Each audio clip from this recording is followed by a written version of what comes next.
이 시간에 제가 어려운 주제를 가지고 설교하려고 합니다. 설교자가 설교할 때 피하고 싶은 주제가 있습니다. 교회를 설교할 때입니다. 설교자가 교회에 속해 있잖아요. 속해 있는 사람이 교회를 이야기하는 것은 자기 얼굴에 침 뱉는 것 같아서 쉽지 않습니다. 또 설교자가 목회자에 대한 설교를 해야 할 때 편치 않습니다. 왜냐? 자신도 온전하지 않거든요. 또 하나는 죄에 대한 이야기를 할 때입니다. 죄에 대한 이야기. 오늘 죄에 대한 이야기를 하려고 합니다. 죄.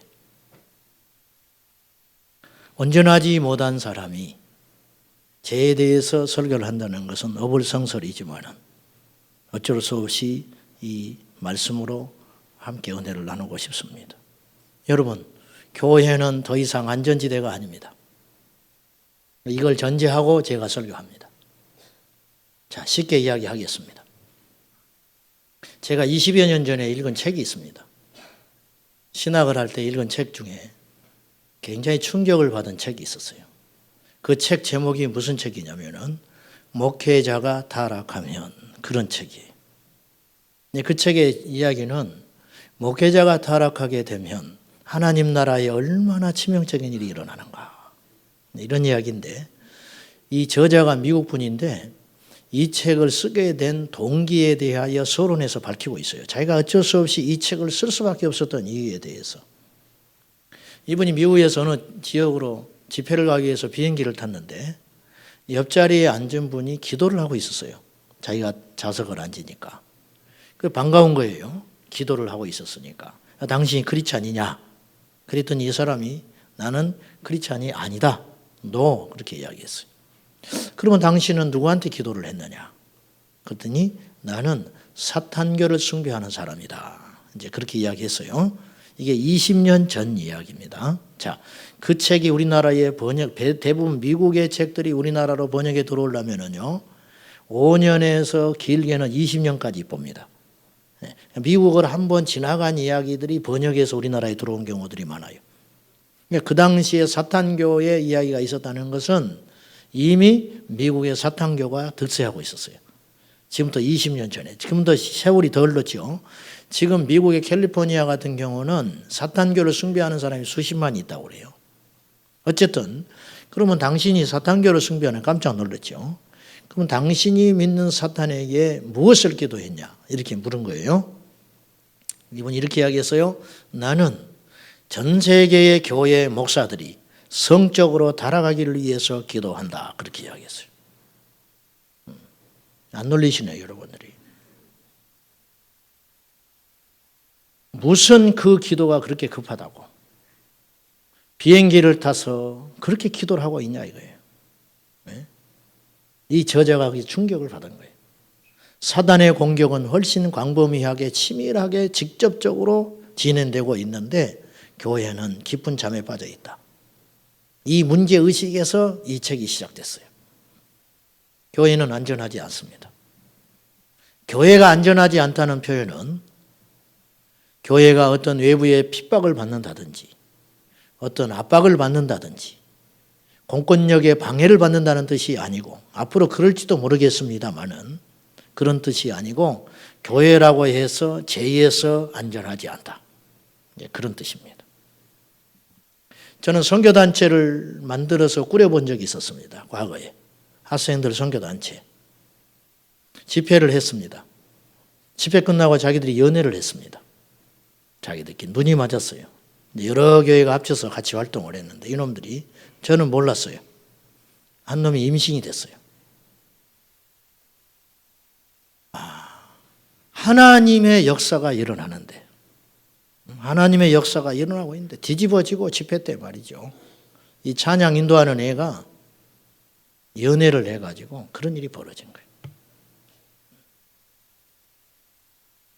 제가 그걸 수습하면서 굉장히 마음이 아팠었습니다. 여러분, 묻겠습니다. 교회를 다닌다고 거룩하지 않습니다. 목사가 됐다고 거룩하지 않습니다. 교회의 안전지대 아닙니다. 오늘 본문은 예수님께서 직접 하신 말씀입니다. 성경에는 성경 말씀은 다 귀하지만은 교회의 전승이라는 게 있어요. 무슨 말이냐? 사도들이 이야기하는 내용들이 있어요. 예수님의 말씀을 듣고 해석한 사도들의 전승이 있는데 오늘 이 본문의 말씀은 예수님께서 이 땅에 초림하셨을 때 생전에 직접 하신 어록입니다. 그래서 더 무게가 있습니다. 오늘 이 말씀에서 주님은 교회 안에서 행해지는 죄에 대하여 어떻게 할 것인가 일종의 매뉴얼을 이야기하시는 거예요. 매뉴얼. 자, 한번 봅시다. 자, 15절. 내 형제가 죄를 범하거든. 여기서 형제는 이 전체적인 분위기가 육신의 형제를 말하는 게 아닙니다. 교회 안에서 형제, 믿음의 교우들 중에 내 형제가 죄를 범하거든 가서 너와 그 사람과만 상대하여 공고하라. 만일 들으면 내가 내 형제를 얻을 것이요. 자, 16절. 만일 듣지 않으면 한두 사람을 데리고 가서 두세 증인의 입으로 말마다 확증하게 하라. 17절. 만일 그들의 말도 듣지 않거든 교회의 말하고 교회의 말도 듣지 않거든 어떻게 하라고 그래요? 이방인과 세리와 같이 여기라. 즉 상종하지 말아라. 이 말씀 속에서 저는 두 가지의 사실을 새롭게 발견하고 놀랐습니다. 첫째, 예수님이 죄에 대하여 굉장히 직접적으로 이야기하신다는 거예요. 비껴가질 않아요. 죄에 대하여 직접적으로 이야기. 이것을 뭐 덮으라든지 아니면 기도하며 너희가 너희 형제 중에 누가 죄를 범한 것을 알거든 그 형제를 위해서 기도하라. 이게 예수님 답잖아요. 근데 예수님 그렇게 말하지 않아요. 가서 대면하여 그 사람과 이 죄의 문제를 끈질기게 해결해 보라는 거예요. 두 번째, 깨닫지 못하는 죄에 대하여는 징계하라는 거예요. 이방인, 세리와 같이 여기라. 세리와 이방인 같이 여기라. 이것은 교회에서 쫓아내라 그 소리예요. 출교라는 표현을 주님이 쓰지는 않았어요. 그러나 이 말이 그런 말입니다. 상대하지 말아라. 함께 할 수 없다. 굉장히 냉정하게 이야기를 하셨어요. 보세요. 예수님은요, 어떤 죄인이라도 다 용서하셨습니다. 아시다시피. 현장에서 가늠한 여인도 덮어주셨습니다. 삭개오 세리장인데 그 집에 들어가셨습니다. 죄인을 품고 죄인들과 함께 함으로 예수님은 듣지 말아야 할 비난도 많이 들으셨습니다. 그렇게 죄를 대하여 용납하셨던 주님께서 교회 안에서 죄에 대하여 엄하게 이야기를 하고 있다는 거예요. 이 사실을 우리가 주목할 필요가 있어요. 교회에서 죄가 드러날 때 교회는 어떻게 해야 되는가? 교회에서 죄가 드러날 때 교회는 어떻게 해야 되는가? 단계별로 처리하라는 거예요. 단계별. 첫째, 첫 번째 단계는 그 사람과 1대1로 만나서 이야기를 해라. 이야기를 했는데 이 사람이 들었다. 듣거든 그랬죠? 들으면 그 말은 회개하고 돌이키고 깨닫고 인정하거든 그 사람을 얻는 것이다. 즉 우리 주님께서 이렇게 말씀하신 것은 그 사람을 재판하거나 여러분 교회는 누군가를 정죄하고 재판하고 꾸짖는 것이 절대 아니에요. 인민재판하는 것이 아닙니다. 그러라는 뜻이 아니라 이 사람을 얻기 위해서 죄를 분명히 정리해라. 이렇게 이야기하는 거예요. 들으면 그 사람을 얻는 거라. 듣지 않았어요. 이 사람이. 인정하지 않았어요. 깨닫지 못했어요. 그럼 어떡하냐? 그 사건과 연루된 사람 혹은 그 사실에 대해서 정확히 알고 있는 사람을 증인을 데리고 가서 함께 이야기해라. 두 번째 기회를 주시는 거예요. 그래도 이 사람이 듣지 않았다. 그러면 이제는 교회가 나서야 된다. 교회가 나서서 이 문제를 분명히 처리해야 된다. 그래도 듣지 않았다. 세 번째도 듣지 않았다. 그러면 정리해라. 이렇게 이야기하는 거예요. 여러분 물을게요. 오늘의 교회가 이렇게 하고 있습니까? 또 이렇게 했다는 소리를 들어본 적이 있으십니까? 거의 없으실 겁니다. 주님이 오늘 말씀하신 것은 그렇게 하라는 뜻이에요. 지금 주님이 그랬잖아요. 이렇게 하라는 거예요. 여러분 앞으로 영적으로 혼란스러운 시대가 옵니다. 무슨 말이냐면은 사람들이 이런 이야기도 하고 저런 이야기도 해요. 2015년 9월 달에 뭐 행성이 충돌이 일어나서 주님이 오신다 어쩐다 별소리가 다 돌아다니. 네, 그런 말도 안 되는 소리를 미혹되는 사람이 있어요. 예수님은 오십니다. 근데 오늘 오실 수도 있고 100년 후에 오실 수도 있어요. 그 시와 날에 집착하지 말고 깨어 있으라. 제가 좀 말씀이 빗나갔습니다만은, 네. 여러분, 그런 것을 듣는다고 믿음이 있어지는 게 아닙니다. 네. 우리가 주님이 언제 오시느냐에 관심을 갖지 말고 주님이 언제 오신다 할지라도 들림받을 준비를 하라. 이게 성경이죠. 자, 다시 돌아가서 앞으로 영적으로 굉장히 혼란하고 무질서한 세상이 일어날 거라는 거예요. 표적을 행하는 거짓 선지자도 나타날 것이고 이렇게 해가지고 교회가 폭발적으로 부흥했다고 가문이설도 할 것이고 또 이렇게 하니까 교회가 마치 앞서가는 것처럼 막 이렇게 하고 그거 다 헛된 것입니다. 우리의 모든 선택과 결정과 모든 지침은 하나님의 말씀이어야 합니다. 다 그렇게 이야기해요, 교회들이. 그러나 정작 우리부터서 그렇게 살고 있는가? 모든 기준은 말씀이에요. 말씀에서 먹으라 하면 먹는 거예요. 말씀에서 먹지 마라 그러면 안 먹어야 돼요. 옛날의 말씀인데 요새 그렇게 생각하면 안 돼요. 가지 마라 하면 안 가야 합니다. 하나님께서 하라 한 것은 해야 합니다. 생명 걸고 해야 되는 거예요. 우리 예수 믿는 사람이 지을 수 있는 죄가 뭘까? 교회 안에 들어온 식구들이 지을 수 있는 죄가 뭘까? 첫째는 하나님과의 관계 속에서 짓는 죄가 있어요.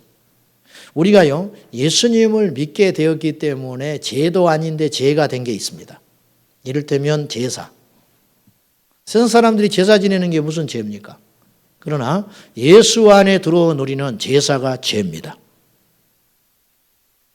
안식일을 범하는 거, 주일 안 지키는 게 무슨 죄입니까? 세상 사람들이. 그러나 예수 안에 있는 우리는 주일을 범하는 것이 죄입니다. 왜냐? 십계명에 있잖아요. 우상 숭배하는 거 죄입니다. 점장이한테 드나드는 거 죄입니다. 사주 보고 다니는 거 죄입니다. 옛날에는 죄가 아니었습니다. 술, 담배 하는 거 죄입니다, 여러분. 옛날에는 죄가 아닙니다. 호탕하게 한잔하는 것이죠. 그러나 예수 안에 있는 우리는 죄입니다. 그래서 예수 믿는 우리에게는 또 다른 무거운 짐이 생겼습니다. 하나님과의 관계 속에서 영적 죄. 그 다음에 사랑과의 관계 속에서 지어지는 죄가 있습니다. 이건 뭐냐? 윤리적인 죄입니다. 십계명에 의하면 불효하는 거 죄입니다. 그러나 안 믿는 사람도 죄인 걸 알아요. 간음하는 거 죄입니다. 도둑질하는 거 죄입니다. 살인하는 거 죄입니다. 거짓말하는 거 죄입니다.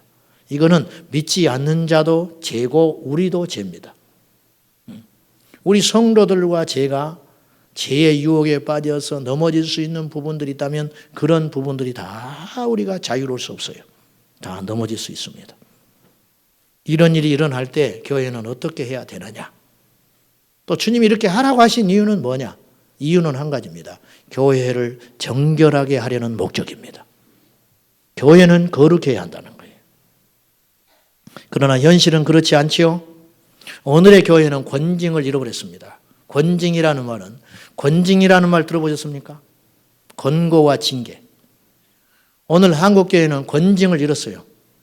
죄인이 큰소리칩니다. 잘못한 사람이 큰소리치고 다닙니다. 그래서 교회가 영적 권위가 상실됐습니다. 그래서 힘이 없습니다. 더 정확히 말하면 오늘날 교회는 누군가를 징계할 만큼 권위가 있지 않습니다. 누군가 잘못한 사람이 있어서 교회가 그 사람을 권징하려고 한다면 불쾌하게 생각하지 그 사람이 회개하지 않을 것입니다. A라는 교회에서 이 사람이 무리를 일으켰어요.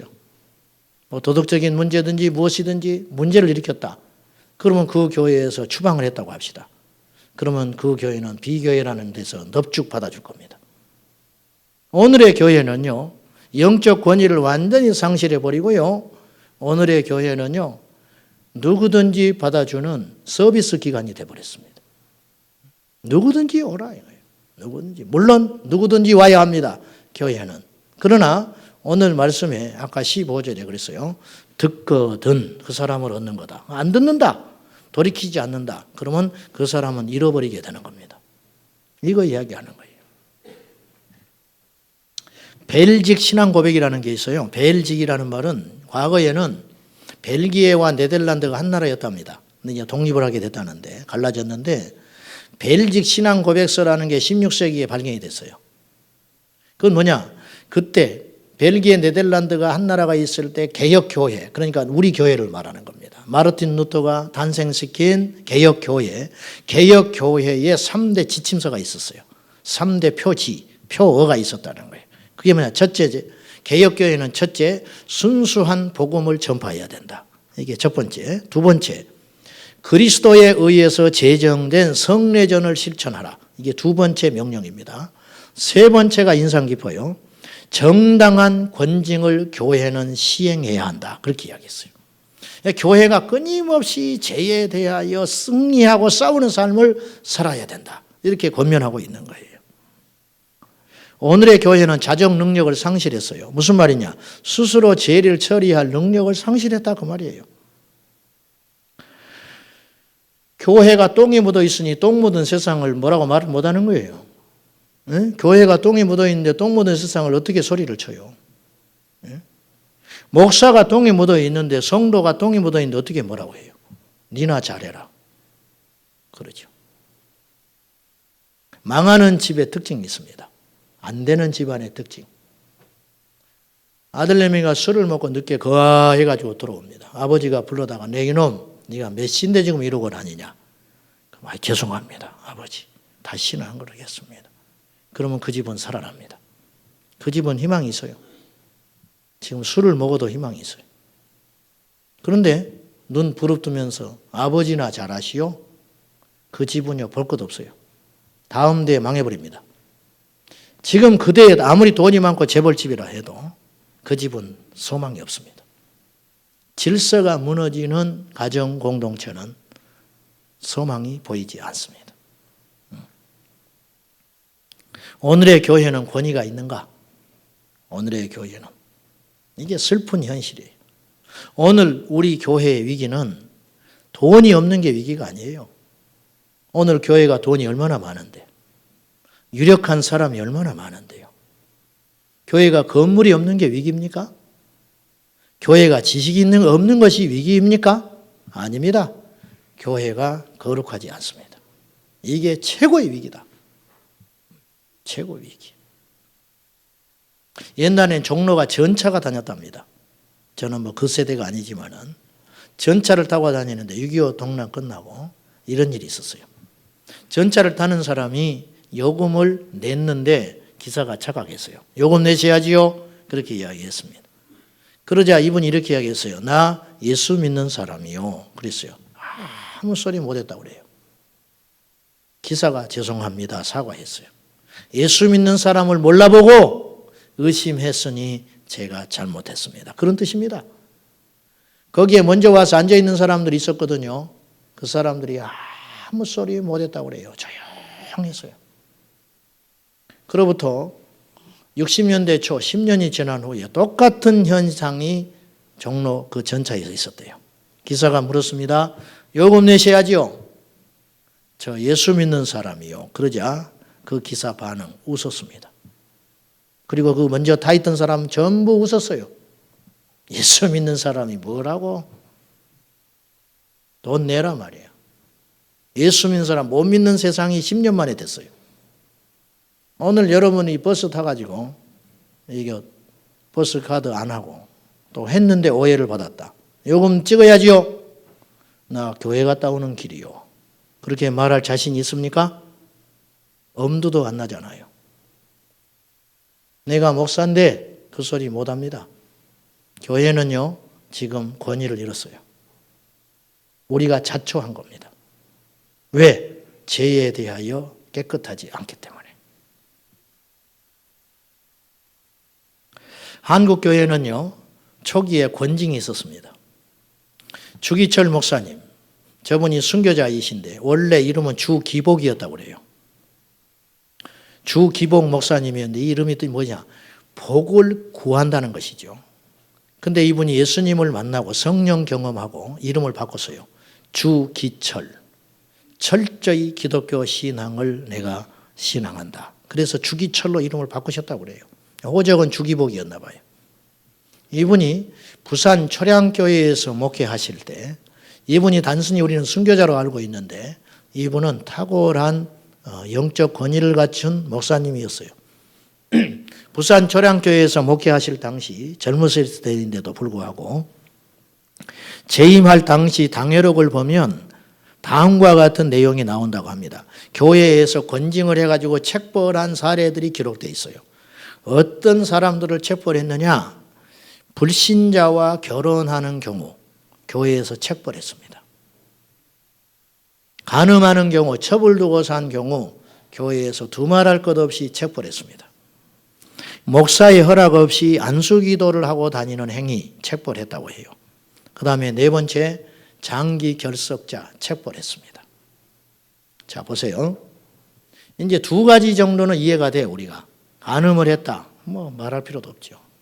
체포도 안 하지만은 오늘날은 스스로 뭐 떠나게 되겠지만은 또 하나는 이제 뭐 질서를 어지럽혀서 막 당을 지어가지고 목사님 허락도 없이 막 어지럽고 잤다. 뭐 그거 체포할 수 있죠. 근데 불신자와 결혼한다고 체포를 한다. 어떤 이제 형제가 예쁘장한 자매를 데리고 저한테 왔어요. 결혼하겠다는 거예요. 근데 이 자매가 교회를 안 다니네? 교회를 안 다녀. 그러면 내가 어떻게 하겠어요? 오늘의 교회는 대부분 이렇게 할 거예요. 전도해라, 전도. 집안이 같이 예수 믿어야 편하지. 저도 뭐 그런 적이 있으니까. 그래, 결혼 날짜 언젠데? 그럼 주례해 줍니다. 교인들 같이 가서 축하해 주고. 예. 근데 이 100년 전의 교회는 그러지 않았다는 거예요. 왜 불신자와 결혼을 하느냐? 성경적이지 않은데. 예? 어떤 장로님은요, 믿지 않는 며느리를 받아들였다는 이유로 징계받았습니다. 100년 전에 한국교회는. 예? 장로님이 억지로 됩니까? 자기 아들이 예쁘다고 데려왔는데 교회 안 다니는데 결혼한다는데 죽고 살고. 그럼 할 수 없이 결혼해야죠. 근데 그 죄값을 부모인 아버지가 받았다는 거예요. 장기 결석자? 몇 달 동안 안 나오다가 나오면 그냥 이뻐가지고 어디 갔다 왔어? 또 그 전에 이미 수없이 전화하고 신방하고 나와주면 그냥 고마워 죽겠는 거예요. 가만. 이래서 교회가 힘이 없는 거예요. 교회가. 장기 결석을 하면 징계받았다는 거예요. 징계. 똑바로 예수 믿어라. 우리 초신자들은 어떻게 생각하실지 모르겠는데 잘 들으십시오.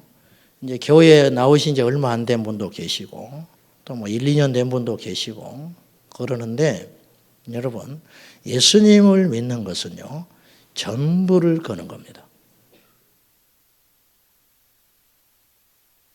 나는 초신자니까 괜찮아. 스스로 그런 생각을 해요. 우리 주변에서도 그렇게 생각해요.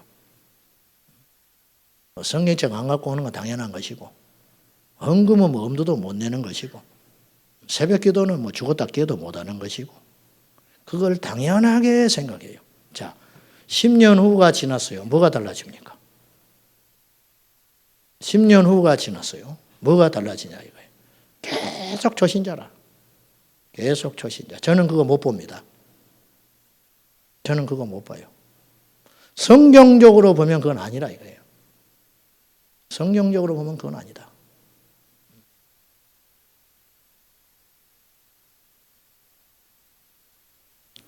그래서 주목사님이 목회할 때 그 목회지는 거룩했습니다. 그리고 주님이 존중되어지고 성도들은 영적으로 폭발적으로 성장했어요. 오늘의 교회는 주님이 부여하신 권위를 스스로 버렸다고 생각합니다. 장사하는 서비스 기관이 되었습니다. 주님이 왕이 아니고 목사가 왕입니다. 주님이 왕이 아니고 사람이 주인으로 하고 있습니다. 어떻게 하면 사람들을 기쁘게 할 수 있냐 이거예요. 교회가. 고민이 온통 그것만 하고 있어요. 90%의 역량을 입으로는 주님이라고 해요. 입으로는 예수님하고 어떻게 하면 하나님의 영광 그렇게 이야기하지만 속을 들여다보면은 어떻게 해야 사람들이 예배당을 많이 올 수 있느냐. 어떻게 하면 쾌적하게 예배를 드릴 수 있을까? 어떻게 하면 사람들에게 상처를 주지 않고 믿음을 성장시켜 볼까?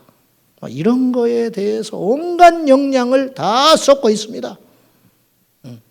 그래서 세상 사람들이 교회를 올 때 세상과 별로 다른 걸 못 느껴요. 그렇거든요. 그래서 오늘의 교회는 잘못한 사람, 무례한 사람, 문제를 일으키는 사람이 더 큰 소리를 치고 선량한 사람들은 피해를 보는 형국이 빚어지고 있다는 거예요. 저는요, 잘못한 사람을 끊어내고 정리를 하겠다는 뜻이 결코 아닙니다. 또 하나, 헤게모니 싸움을 하겠다는 게 아닙니다. 목사가 힘이 있어야 된다. 그런 뜻이 아닙니다. 목사를 대적하지 마라. 그런 유치한 소리를 하는 것이 아닙니다. 절대 아닙니다. 교회는 진리를 지키는 공동체가 돼야 된다는 거예요. 교회는 거룩해야 합니다. 거룩할 때 권위가 나타납니다. 거룩할 때 힘이 생깁니다. 거룩할 때 악한 마귀가 도망갑니다. 거룩할 때 기도하면 역사가 일어나는 것입니다. 근데 거룩하지 않아요. 교회가. 거룩하지 않는데 수만 명이 모이면 뭐 하겠냐 이거예요. 수만 명이 모여서 집회를 하면 뭐 하겠습니까? 주여 주여를 외쳐대면 뭐 하겠습니까? 역사가 안 일어나는 것이죠. 사람이 무서워할 때 귀신도 무서워합니다. 세상을 덜덜 떨게 만드는 교회가 악한 마귀도 무서워하게 되는 공동체가 되는 것입니다. 그런데 우리 스스로 그 권위를 깎아먹고 있어요. 우리 스스로. 교회가 자정 능력을 상실했다는 거죠. 무슨 말이냐면은 교회 안의 문제를 세상의 법정으로 가져갑니다. 왜? 교회에서 해결을 못해요. 교회에서 누가 이렇게 문제가 생겼다. 그러면 당회에서 딱 불러가지고 당신이 잘못했으니 이렇게 하고 정리를 딱 하시오. 예, 죄송합니다. 당신은 앞으로 한 달 동안 새벽 기도를 하시오. 그것이 없어요. 아까 주기철 목사님 이야기 다시 한번 할게요. 그러면 이제 잘못한 사람에 대해서는 책벌을 해야 되잖아요. 벌. 어떤 벌을 내렸느냐. 성찬 금지. 성찬을 받지 못하도록 했어요. 재직회 참석 못합니다. 투표권 없습니다. 이것을 6개월 혹은 1년 그리고 무기한 재해 정도에 따라서 했어요. 뭐 성찬식 안 받는, 뭐 성찬 안 하면 되지 뭐 그까짓 거 뭐. 그게 아니죠. 영적으로 우리가 하나님 앞에 짓는 죄가 크듯이 죄도 아닌 것이 죄이듯이 하나님 앞에 우리가 누리는 것이 세상의 사람들이 볼 때는 아무것도 아니지만 엄청난 복이라는 것이죠. 근데 그걸 못 받게 한다는 거예요. 오늘 그걸 못 받게 한다. 제가 한 분이라도 더 기도하게 만들기 위해서 철야 때 출석을 부릅니다. 어쩌다가 한 번씩. 부르려면 불러라. 무서워하지 않는 거예요. 그러면 이미 끝난 거예요. 내가 권사인데 목사님이 지난주에 출석 불렀대. 이번 주에 내 빠지면 안 되겠네. 내가 사람을 동원하는 목사가 아니잖아요. 한 사람이라도 이 마지막 시대에 기도해야 되지 않겠습니까? 기도. 그 마음은 몰라보고. 아무런 감각이 없어요. 영적으로 무뎌져 가지고. 사랑하는 여러분, 예수 바로 믿어야 합니다. 예수를 바로 믿어야 삶이 바뀌어요. 예수를.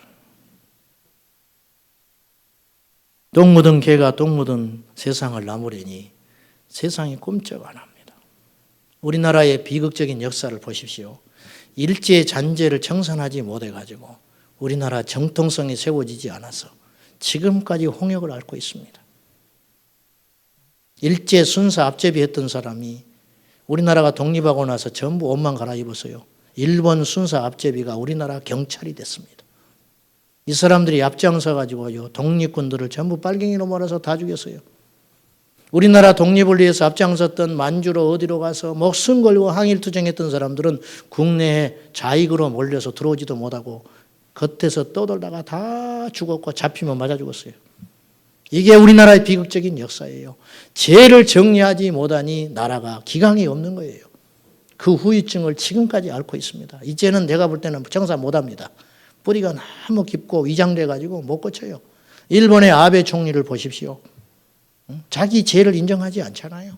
이웃 나라에서 그토록 피해를 줬건만 인정하지 않잖아요. 떳떳합니다. 독도가 자기 땅이라고 우기고 말이죠. 이게 뭐냐?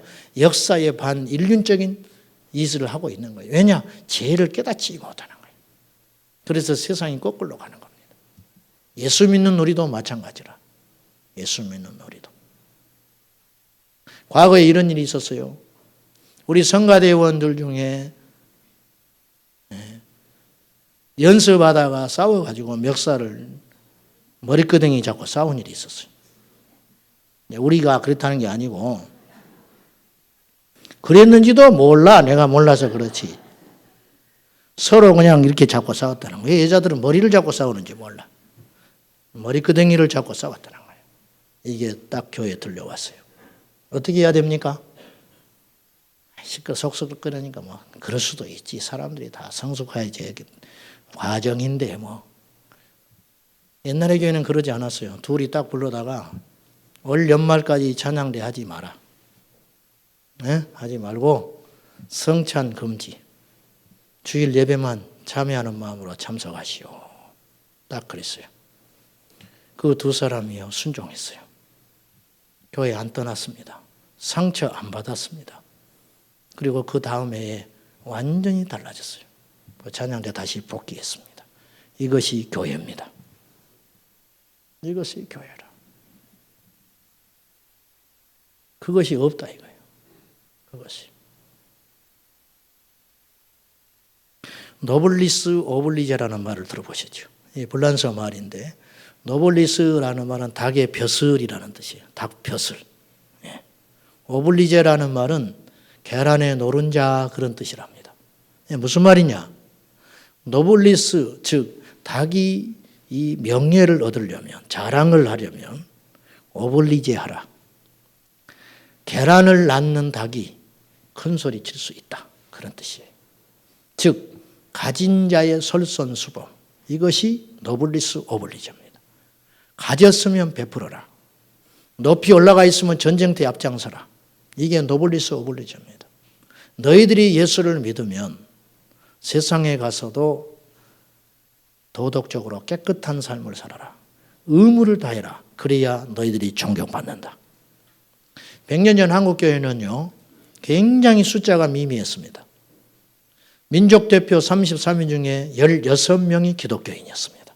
그렇게 숫자가 적었음에도 불구하고 애국하는 사람들, 예수 믿는 사람들, 항일투쟁하는 사람들, 예수 믿는 사람들, 그들에게 군자금을 댄 사람들, 예수 믿는 사람들, 유관순 열사, 예수 믿는 사람이었습니다.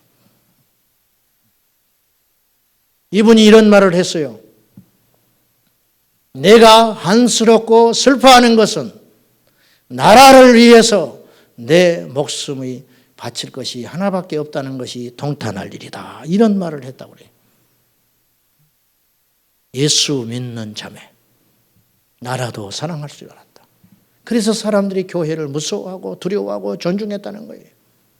교회가 오염되어 있으니 세상보다 더 썩어 있으니 세상을 바꿀 수 있냐 그 말입니다. 낱말할 것 없습니다. 깨진 유리창 효과라는 것이 있습니다. 밴드에 우리 집사님이 글을 올리셨길래 내가 여러 번 읽어봤습니다. 골목에 차를 대놨는데 그냥 차를 멀쩡하게 놔두면 오래가도 차를 건드리지 않는다는 거예요. 근데 차 유리창을 하나 딱 깨가지고 차를 대놨더니 일주일 후에 보니까 차가 다 망가져 버렸다는 거예요. 깨진 유리창의 차 누가 버렸구나 방치했구나 함부로 해도 되는 거예요. 문짝 떼어가 버리고 유리창 다 깨버리고 다 못으로 긁어버리고 교회 차가 엉망이 돼버렸다. 일주일 만에. 화장실에 낙서가 하나 돼 있을 때 그걸 지우지 않으면 전부 낙서판이 돼버린다. 하나가 있을 때 지워야 한다. 예배에 늦는 분들이 많이 있어요. 교회에. 늦는 사람을 자꾸 방치를 하면 어떤 일이 벌어지는가. 일찍 오는 사람이 바보 되는 거예요. 일찍 오는 사람이 바보. 뭐 일찍 가면 뭐예요. 뭐 다 늦는데 뭐. 이렇게 하향 평준화로 교회가 흘러가기 시작하면 교회가 무능해져 버리는 거예요. 힘이 없어져 버리는 거예요. 오늘 지각한 분들은 뜨끔할 줄 아는데 그 뜨끔해야 또 그것도 은혜예요. 근데 말해라. 나는 다음 주에 또 늦으려니까. 늦게라도 와주니까 고맙다. 언제까지 그럴 것인데. 언제까지. 제가 학생부를 맡을 때 예배 시간에 자꾸 애들이 늦어요. 문을 닫아버렸습니다. 제가. 예배 때. 다음 주에 문 잠그겠다. 안 믿었어요. 애들이. 잠가버렸어요. 제가. 잠가버리고 밖에 부장님이 예배 따로 드리시오 그랬어요. 복도에서. 딱 접해버렸어요. 다음 주에 문 잠글지 몰라요. 장로님 복도 서 계세요. 계단에. 따로 예배 드려. 따로. 그렇게 안 할 겁니다. 저는. 교회 문 닫으려고. 영적으로 너무 유약한 시대를 살고 있다. 영적으로. 엘리 제사장을 여러분은 아실 것입니다. 사무엘상에 나오는 엘리 제사장의 슬픈 이야기. 엘리 제사장에게 아들이 둘이 있었습니다. 이 두 아들이 아주 패역하기가 이루 말할 수 없어요. 어느 정도로 패역했느냐. 하나님께 드려지는 제물을 손을 댔어요. 어차피 그건 제사장의 몫입니다. 제사가 끝나면. 근데 하나님께 드려지기 전에 자기가 먼저 먹겠다 이거예요. 이런 큰 죄를 쳤어요. 성전에서 일하는 여인들과 동침을 했습니다. 있을 수 없는 일이 일어났죠. 이게 이스라엘 백성이 다 알고 있는 사실이에요. 그런데 제사장이라 말을 못하는 거예요. 감히. 제사장이라. 그래서 이 이야기가 아버지한테 들려왔습니다. 그때 엘리 제사장이 어떻게 조치를 취했느냐. 꾸중만 하고 말았어요. 제사장을 박탈시켜야 했거든요. 그 결과 어떤 일이 벌어졌습니까? 그 집이 망해버렸습니다. 그 아버지는 목이 부러져서 죽었습니다. 두 아들은 전쟁터에 나가서 죽었습니다. 그 며느리는 아이를 낳다가 죽었습니다. 그 집안이 완전히 망해버렸어요. 죄를 허용하면 망하는 것입니다. 죄를 허용하면. 출애굽기 32장에 우상 숭배를 한 이야기가 나와요. 금송아지를 만들어 놓고 하나님께 이게 하나님이다. 우상 숭배했죠. 모세가 시내산에서 율법을 갖고 내려오다가 이 짓을 하고 있으니까 돌판을 깨버리고 분노했습니다. 그때 모세의 말이 아닙니다. 하나님께서 모세에게 명령을 해요. 이들을 척결해버려라. 죽이라는 거예요. 그때 모세가 명령합니다. 누가 나설래? 네이 지파가 나섰습니다. 네이 지파가 칼을 찼습니다. 그리고 성경에는 분명히 기록되어 있어요. 여러분 읽어보십시오. 그 금송아지 사건이 너무 크기 때문에 그 다음에 사건이 묻혀버렸는데 성경은 이렇게 기록하고 있어요. 이 레이 지파가 죽인 사람들이 어떤 사람들이냐면 형제였습니다. 거기서 말하는 형제는 오늘 본문의 형제가 아닙니다. 피를 나눈 형제입니다. 형제, 친구, 이웃. 형제, 친구, 이웃이 우상숭배했다고 칼을 들어서 죽였습니다. 울면서 죽였을 겁니다. 놀라운 것은요. 그래서 3,000명이 죽었거든요. 그날에. 3,000명이 피를 흘리고 죽었습니다. 그리고 근데 그걸 하나님이 명령했다는 거예요. 그것을. 그리고 나서 모세가 더 가관입니다. 이들을 축복합니다. 축복해요. 오늘 너희에게 여호와께서 복을 주시리라. 여러분, 살인자에게 축복을 해요.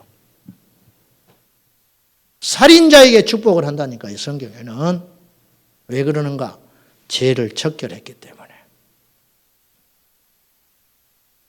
사도행전 5장에 아나니와 삽비라가 하나님께 범죄하여 심판받아 죽습니다. 그러면 교회가 망해버려야 됩니다. 교회의 시험이잖아요. 헌금하다가 죽었잖아요. 그런데 사도행전 5장 이후에 교회는요. 그 사건 이후로 교회는 더 부흥했습니다. 더 거룩해졌습니다. 표적과 기사가 따랐고요. 사람들은 교회를 두려워하기 시작했습니다. 영적 권위가 회복이 된 겁니다. 성도 여러분, 저는 몹시 부족한 목사입니다. 저는 죄가 많습니다. 날마다 죄와 싸우고 있는 너무 부족한 사람입니다. 그럼에도 불구하고 우리는 거룩해야 합니다. 우리 교회는 거룩해야 합니다. 숫자가 힘이 아닙니다. 거룩이 힘입니다. 진리가 힘입니다. 깨끗함이 힘입니다. 교회는 이것을 회복해야 합니다.